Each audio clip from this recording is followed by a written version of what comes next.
We're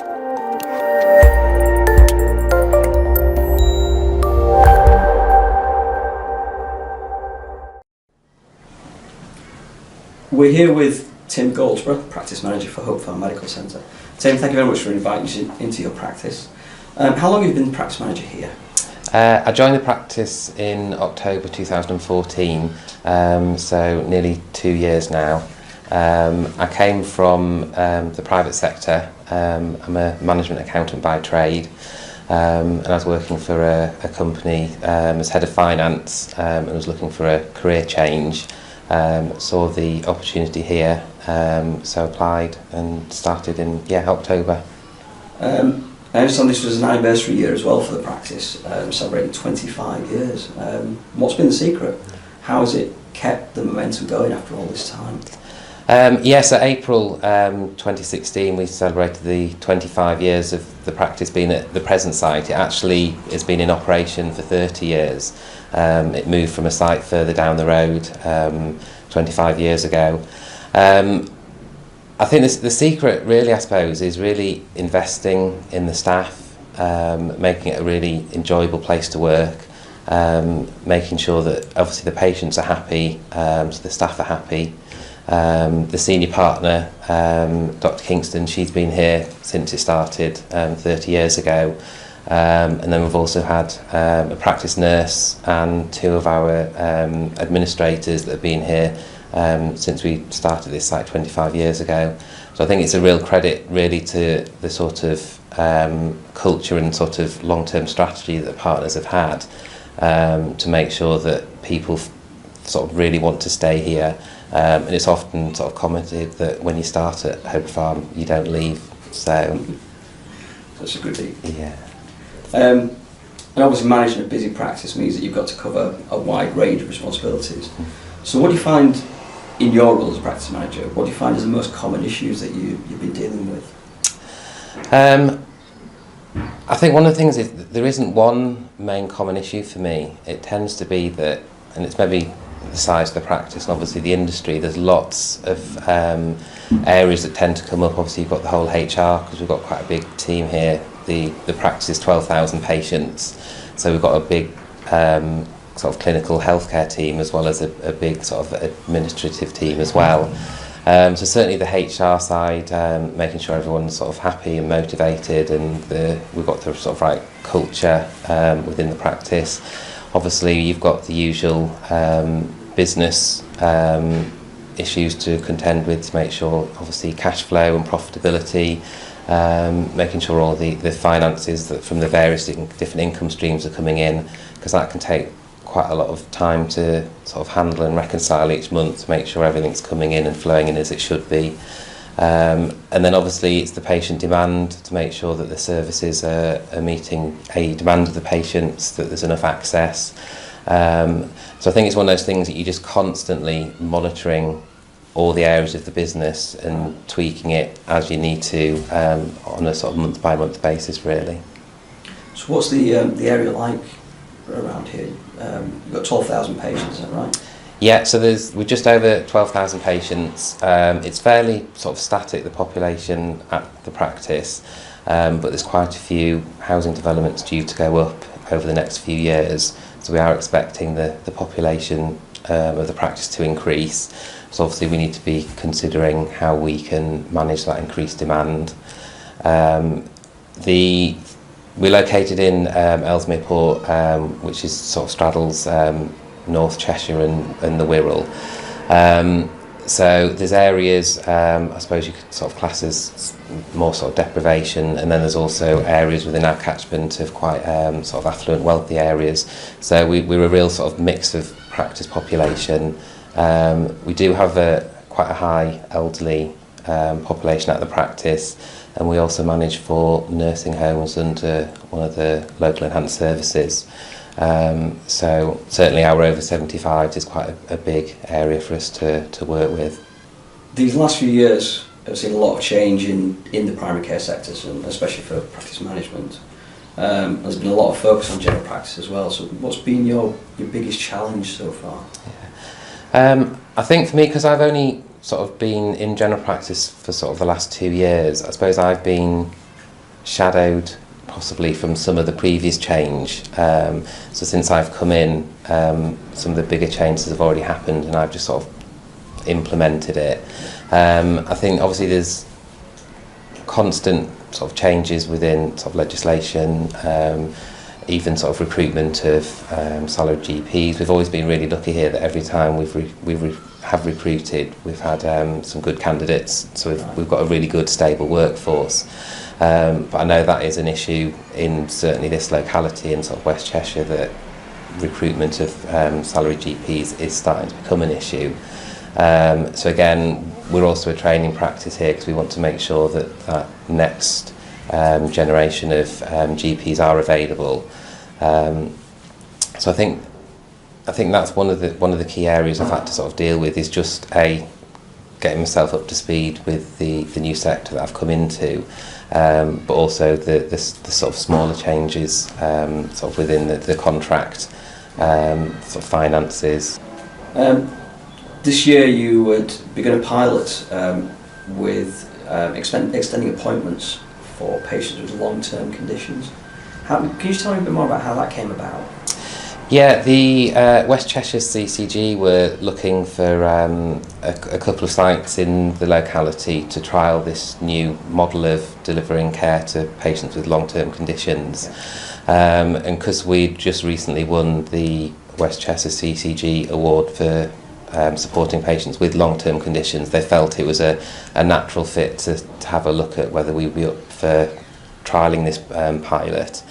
And basically what it was looking at the whole process of people coming in for their annual reviews, streamlining it for the practice so the practice gets benefits, but also looking at the outcomes for the patients. So from a practice perspective, what the patient does now is obviously they get their annual recall letter, and then they come in and they see the HCA and they do an initial appointment and they do all the health checks, tests, blood tests, etc., for the specific long-term conditions that patient has. They then book the patient in with a practice nurse for a follow-up appointment, and then in that interim period the patient is then sent their test results in the post, so they have them in advance. The idea of that is that they can actually think about them prior to their annual review with the practice nurse. And within the results letter there is also actions for the patient to think about. What goals do they want to set, what outcomes do they want, because the idea of this prototype is to empower the patients. It's very much in the past been that the patients come here and almost being told, you need to do this, you need to do that, rather than asking the patient what is it that you want to achieve. And from some of those initial discussions, it might be that a patient may need to give up smoking, lose weight, whatever it may be. But actually, because the nurse has now got more time to have that conversation with the patient, they actually find that some of their social problems needs to be resolved before they can even think about losing weight or giving up smoking, whatever it may be. So the whole idea of the prototype is to empower the patient so the practice understands what their goals are and then how we can work with them to achieve those. By having the HCA do the initial appointment with a follow-up with the nurse, and then obviously people with more than one long-term condition, rather than having multiple appointments, they just have the one appointment. For the practice, it should streamline our appointments and actually mean that less appointments are used for those individual patients. We've got more appointments to be offered to other patients. So they're the two key benefits, I suppose, from the practice side is freeing up appointments, and from the patient side it's finding out their goals, empowering them, and how we can help them achieve their goals. So did you find it gave the patients a bit more in terms of making the decision on how they're going to look after themselves or interact with practice? There's quite a lot of research out there that says that if you tell someone to do something, they're less likely to do it. Whereas if you say to someone, what is it that you want and how can we help you achieve that, they're more likely to achieve the results.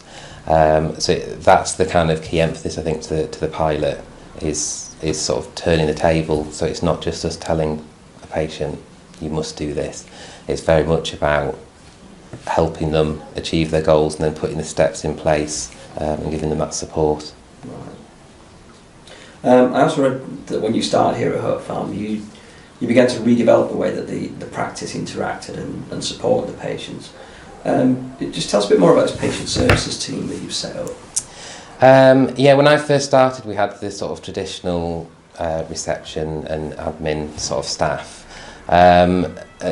And certainly coming from a non-NHS background and actually engaging with the team, you start to understand that they have a huge amount of knowledge and expertise, and particularly with, like I said before, we've had members of staff here for sort of 25 years, and they have a wealth of knowledge.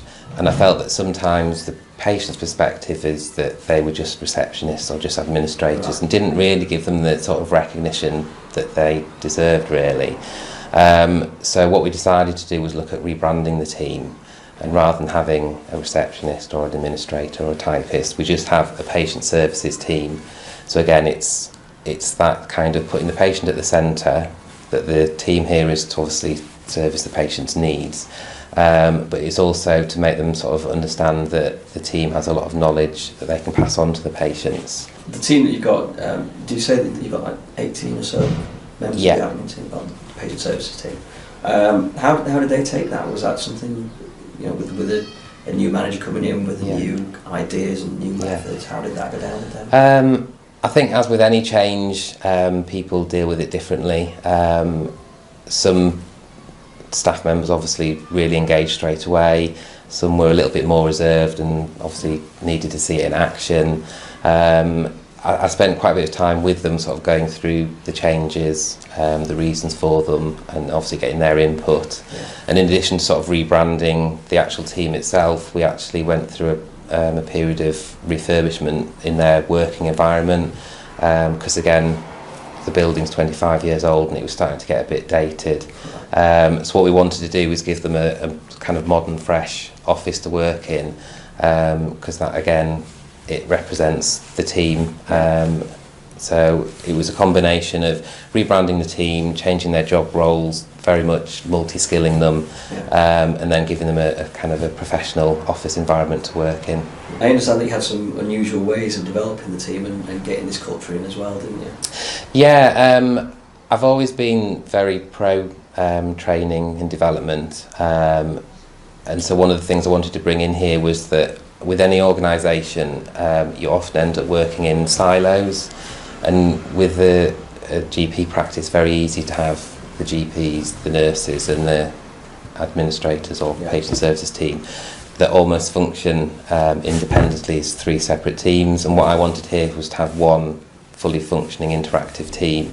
So one of the things I sort of developed with the partners quite early on was a kind of training strategy to really build on that emphasis.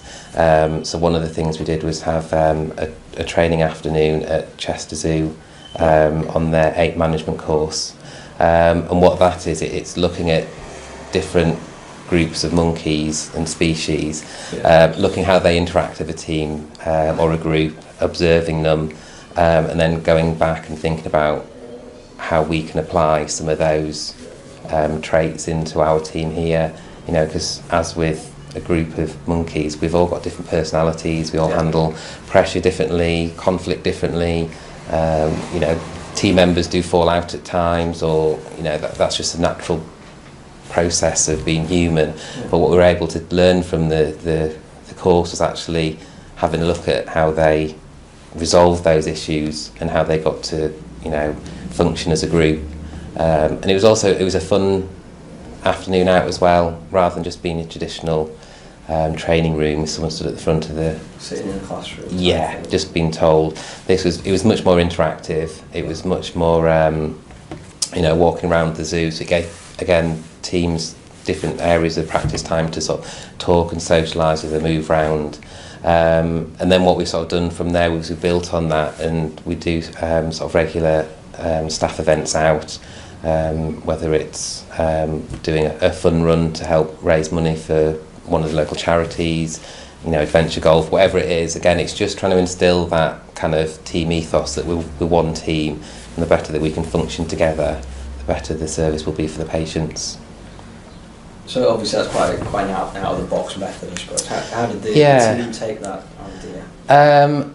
I think by this point they'd realised that nothing was off the table with me. So I think they kind of expect the unexpected. And I do like to sort of push the boundary slightly and look at things in a different way.